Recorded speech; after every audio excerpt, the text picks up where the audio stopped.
Hello, I'm Aika Ray. And I'm Ralph Rivas. Today we're going to talk about the economic impact of typhoons by the numbers.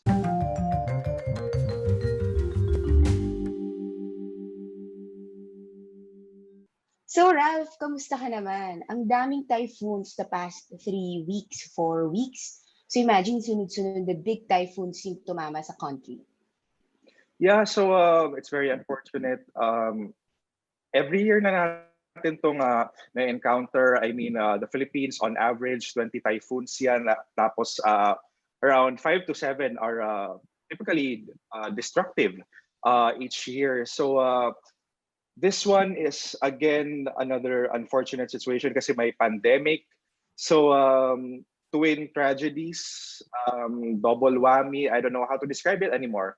Ano ba? It's very sad kasi nung pumunta ako sa Batangas, 'di ba? Kung nakita ko yung mga tao doon kung paano sila naapektuhan. As in nagsimula silang salantain ni Quinta, tapos dumating si Rolly, tapos dumating si Ulysses. So it's very sad. And that's why tama-tama lang din na pag-uusapan natin yung economic impact nito. So I'll start, no. So on average, as I said, 20 typhoons, no. I just want to emphasize yung relationship ng ekonomiya at saka typhoons. Kung matatandaan natin, halimbawa yung Yolanda, way back in 2013, no. Estimated yung losses at 604 billion pesos. That is 5% of the country's gross domestic product or GDP. And for this year, yung tatlong typhoons lang na magkakasunod alone, sabi ng NEDA is 90 billion pesos yung economic impact ng mga typhoons na yun. So our economy has slumped because of the pandemic. Plus that, medyo mahirap-hirap bago tayo umangat muli pre-pandemic levels. So, tanong ko sa'yo, ano yung nakita mo sa ground nung nagpunta ka ng Quinta? Ako, may nakausap kasi akong isang dating preschool teacher, no. Sabi niya, yung typhoon Quinta, inangay yung sari-sari store niya. Yun lang yung source of income niya ngayon. Tapos yun, nawala yun. Nakikitira na lang muna siya sa nanay niya na matanda na rin at walang trabaho. Tapos, nung pumunta ako doon, after the onslaught of Rolly, yung buong bahay na niya yung wala. So you can just imagine, no? Nakatira sila malapit sa dagat. So talagang they're really prone to be hit by a strong typhoon. I don't know, parang dapat ba silang lumipat? I mean, ideally, yes. Dapat hindi na sila tumira doon. Pero again, given the economic and social circumstances, hindi mo naman sila mapipilit, di ba? At yung sa mahal pa ng lupa, di ba? And may mga nakausap din ako mga magsasaka doon, hindi insured yung crops nila. So, wala. It's just another loss that they have to carry for the next couple of years hanggang sa mabayaran nila yung mga inutang nila for those crops. So you mentioned na grabe din talaga yung effect sa farmers, no? So syempre, sobrang laki nga ng agriculture impact. Ilan yung big typhoons natin this year and how much is the total again? Okay, so sa initial count ko, no, ay meron ng at least 10 destructive typhoons, and the economic impact of these typhoons to the agriculture sector is at around 12 billion pesos. 12 billion pesos, kung i-compare mo yan sa last year, ay di hamak na mas mataas na yan by around 4 to 5 billion pesos yung agricultural impact. And that's very alarming. Kasi kung nakikita natin, no, yung figures, the GDP growth was pulled up by the agriculture sector this year. Yun lang yung parang silver linings because of the pandemic, nakapag-produce yung mga magsasaka natin ng more output. despite the many problems, no, nakapag-grow sila. But because of these typhoons, we don't know anymore kung ano magiging kung gaano kababa na yung GDP natin. Philippine agriculture, no, grew by 0.7% in the third quarter. Although it's lower by 2.3% in the same period a year ago, yun lang yung nag-increase. Services and industry are down by double digits. January to September, agricultural production went down by 0.2%, lower than 0.4% in the same period in 2019. Pero di hamak na mas mabuti yan as compared to the other sectors. So kita talaga natin na kung susuportahan lang natin yung agrikultura at ating mga magsasaka ay papakainin nila tayo at iaangat nila ang ekonomiya. Meron bang ideas ngayon on how to make agriculture sector more resilient sa mga typhoons? Well, yeah, most definitely. I mean, first of all, dapat nating we have to accept na these typhoons, the Philippines is very prone to typhoons, and that we just have to have lots of options for our farmers. Halimbawa, zero interest loans that the Department of Agriculture provides, as well as attached agencies. Ano ba, halimbawa, the Philippine Crop Insurance Corporation and Land Bank, nag-allot sila ng 1 billion pesos for 10,000 to 15,000 pesos. No? Yun yung pwedeng utangin ng mga magsasaka natin. Tsaka yung Land Bank rin ay merong inalat na 118.5 million pesos. May mga crop insurance programs. I mean, yeah, these are all good. Pero at the end of the day, utang tong mga to eh. So, kailangan talaga natin to have more holistic approach. Like, I don't know, President Duterte has to come up with a climate change agenda. Although, less than, I mean, over a year na lang siya into office, di ba? Pero, I mean, the typhoons, I mean, hindi ko make sense pa bakit hindi ito top priority at this point, no? So, pwede nating sabihin ngayon na kasi may mga people are actually comparing Ulysses, or at least siguro kasi sunod-sunod din tong mga typhoons, no? Here in Metro Manila, kinukumpara nila ito sa kung anong nangyari sa Ondoy. And then, meron din namang mga taong nagsasabi, bakit hindi na lang daw kasi kayo lumipat sa ibang lugar? Lalo na sa Marikina, di ba? Sobrang binabaha. Ba't di na lang kayo umalis ng Marikina? Anong masasabi mo dun sa ganong klaseng sentiment? Well, when it comes to moving, no, yun naman talaga yung pinaka-ideal. Huwag tayong tumira kung saan bahain or kung saan talagang tumatama yung mga bagyo. But in reality, yung presyo ng lupa ay nakaangkla rin kung gaano ka flood prone ang isang lugar, no. So kung mas bahain doon, most likely mas mababa yung per square meter doon. At kung hindi ka naman bahain, at saka kung halimbawa nasa Central Business District ka, doon talaga mas mahal yung lupa. So just to give you an idea, no, this is data from Santos Knight Frank, a property consultancy firm, no. Cheapest, the cost per square meter for the affordable market these days for Metro Manila is about 75,000 pesos to 100,000 pesos per square meter. So imagine mo kung gusto mo halimbawa tumira sa isang 30 square meter, so 30 times 100,000. So medyo mahal talaga. May mas mura pa dyan, no? Definitely. Halimbawa, Marikina, I can imagine, is a third of that, for instance, or some areas in Antipolo is a third or just half of that price. Quezon City prices are a little more above that, mga 130,000 per square meters na sa Manila eh. Yung sa Quezon City rather eh. Yun na yung pinakamura. So what I'm trying to say is, hindi ganoon kadaling lumipat. Dahil sa sobrang mahal ng lupa ngayon. Dahil Metro Manila is congested, and the more congested the area is, the more valuable the land.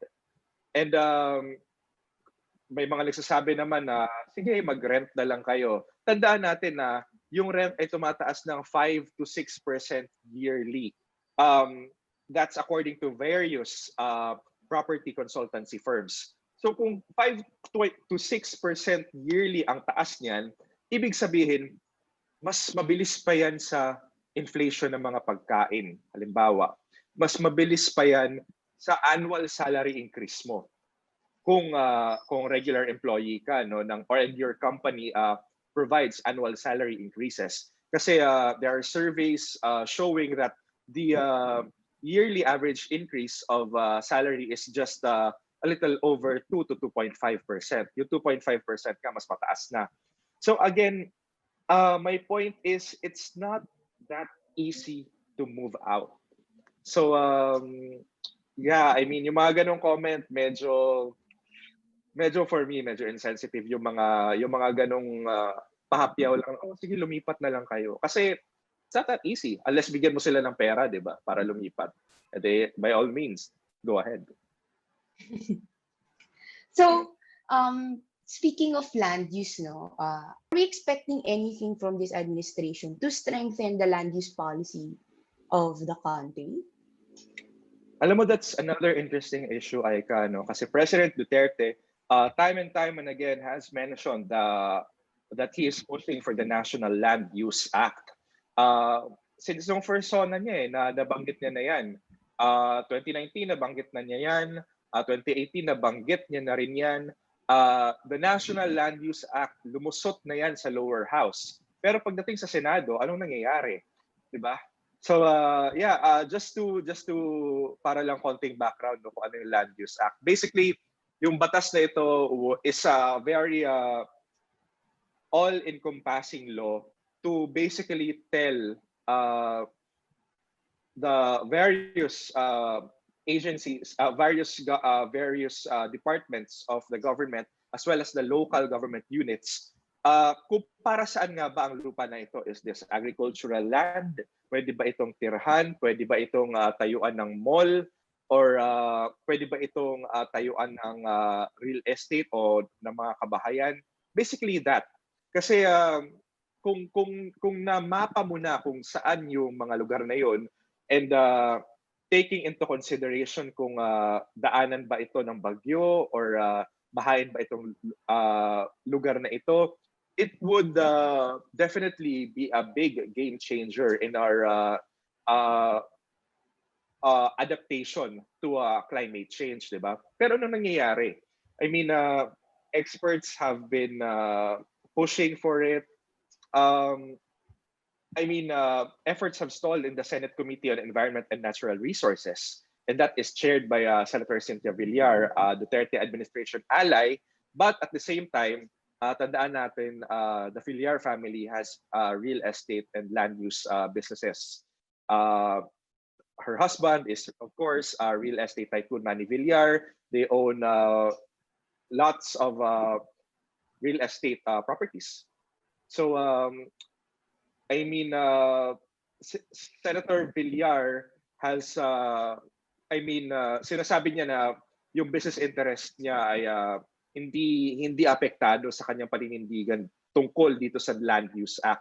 At actually yung point niya nga ay dapat ang iniiwan ito sa lokal na pamahalaan kung paano gagamitin ang lupa. Dahil kapag napasaraw ang Land Use Act, ay magagalit naman yung mga lokal na pamahalaan sa national government. But again, we definitely want to hear more of our legislators to debate on this issue. Kasi lalo pa ngayon, di ba, na sunod-sunod na yung bagyo, wala na tayong time to breathe and recover. Kung mapapansin natin, di ba? Yung Rolly, inasahan natin na talagang matindi yung impact. But thanks to Mount Sierra Madre ay nasangga yun. Pero nung dumating na si Ulysses, sobrang, 'di ba, ang hindi na ma-absorb ng lupa, ng mga puno doon dahil basa pa nga. Kaya nagkaroon talaga ng mga flash floods, which is very unfortunate. So dagdag din natin yung issue ng illegal logging, no? Dahil nabanggit mo nga yung flash floods. So sinasabi nga ni Cagayan Governor Manuel Mamba na malaki talaga yung naging impact nito kasi as you said, hindi na nga nasisipsip ng lupa yung hindi na nasisipsip ng lupa yung tubig na bumabagsak doon galing sa mga typhoons. So siguro in relation to that na lang, no, nakita natin din kung gaano tinamaan yung Cagayan at yung Isabela dahil nga rin sa bagsak ng tubig at sa delayed or maybe paano ko ba sasabihin kung hindi delayed pero biglang pagbubukas ng mga dam. What can you say about that, Ralph? Now, yung pagdating dyan sa issue ng paglalabas ng tubig sa dam, no, si Infrawatch PH convener Terry Ridon, may sinabi na siya tungkol dyan. Sinasabi niya yung mga nagbukas ng Magat Dam ay hindi nagsabi ng or did not make sufficient water drawdown 2 to 3 days prior to Ulysses as mandated by its protocol.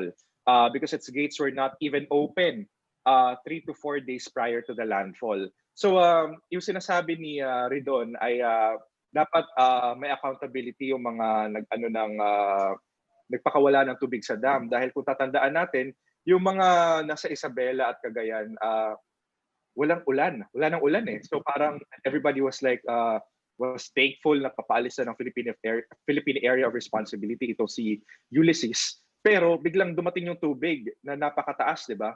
Kasi nga naglabas ng tubig sa dam. Which I would like to transition into another point ay dapat data-driven na yung mga desisyon na ito, di ba?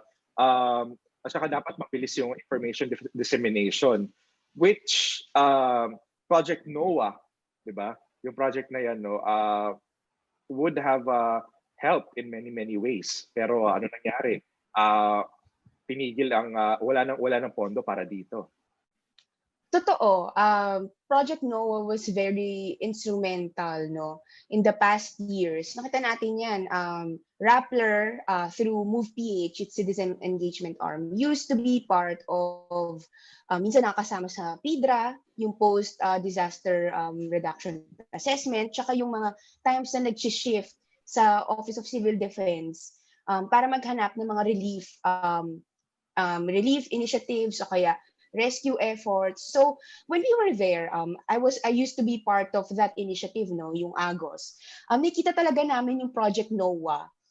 And sila talaga yung nagbi-brief. Ano ba yung nangyayari sa isang area? And it actually complements the forecasts na binibigay ni Pag-asa. So yun yung essential thing na nawala in a way dahil nga dinefund yung Project NOAA. It's not gone per se, no? Pero yung NOAA is now part of University of the Philippines Resilience Institute. So nakita natin nagbago yung focus nila because of napunta sila sa academe. And yun yung key na nawala ngayon na sunod-sunod yung bagyo. Yung real-time information at yung briefing na localized na pwede nilang ibigay sa mga local governments. So ngayon, nakita natin na nangapa talaga sila. Even Albay, no, I think this was for Kinta tsaka sa Rolly. Alam natin yung Albay na isa talaga siya sa best na sanay talaga pagdating sa disaster management. Pero sobrang laki pa rin ng naging impact sa kanila ng sunod-sunod na bagyo. So it also makes us think, no, ano ba talaga in terms of disaster fund, no, dahil syempre ito rin yung isa sa mga pondo na pwede mong gamitin pag nagkaroon talaga ng calamity. It also makes us think na kailangan nga bang i-rethink kung paano natin ginagasta yung pera or kung paano din natin inaalat yung pera. So, context lang, no, ngayong 2020, meron lang 16 billion yung National Disaster Risk Reduction and Management Fund. So, syempre ito national to, no. from 20 billion noong 2019. So start of the year pa lang, nagkaroon na ng Taal volcano eruption, tapos nagkaroon pa ng pandemic, tapos ngayon, latter part of the year, sunod-sunod yung mga bagyo. So, di ba, parang paano nga ba? And sinabi ito ng mga senador din, no, habang dinidiscuss nila yung budget ng Department of Budget and Management. Baka sabi ni Senate Minority Leader Franklin Drilon na maybe there's a need to make the fund more receptive to sunod-sunod na disasters. So, given the current context, the DBM will release 1.5 billion to affected provinces. So, parang 1% of their So 1% of their internal revenue allotment, according to Secretary Avisado, so Albay, Bicol region, meron din sa Calabarzon. Yung DBM, magre-release sila ng 1.5 billion, sabi ni Secretary Avisado, sa mga areas na talagang nasalanta ng bagyo, no? Meron sa Bicol, so yung Albay, Camarines Sur, Camarines Norte, of course, kung saan naglandfall sa Catanduanes, and then Sorsogon, Calabarzon also.